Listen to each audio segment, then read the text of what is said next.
Hello everyone, চলে এলাম ছোট্ট একটা মিনি ব্লগ নিয়ে। সকালবেলা ঘুম থেকে উঠে আমার প্রথম কাজ হলো বারান্দার জানলাগুলো খুলে দেওয়া, কারণ এই টাইমে যে ফ্রেশ হাওয়া আসে সেটা সত্যিই আমাদের খুব ভালো লাগে। এরপর চলে গেলাম রান্নাঘরে চা করার জন্য। আজকে তাড়াতাড়ি করে চাটা খেয়ে নিয়ে রান্নাবান্না সেরে নিয়ে আমাদের 10টার মধ্যে বেরোতে হবে, মেয়ের পরীক্ষা আছে বলে। এই যে আমরা বেরিয়ে পড়লাম মেয়ের পরীক্ষার সেন্টারে যাওয়ার জন্য।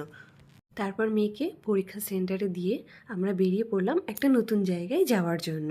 বুঝতে পারছো কি না জানি না, আমার ঠিক এর আগে যাওয়া হয়ে ওঠেনি। তাই আজকে বর বলল চলো দুজনে মিলে একটু ঘুরে আসি।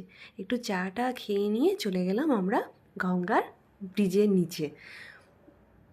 দারুণ জায়গা, অসাধারণ জায়গা। প্রথমে বরকে বললাম তুমি যাও, তারপর আমি যাচ্ছি। তারপরে আমি গেলাম।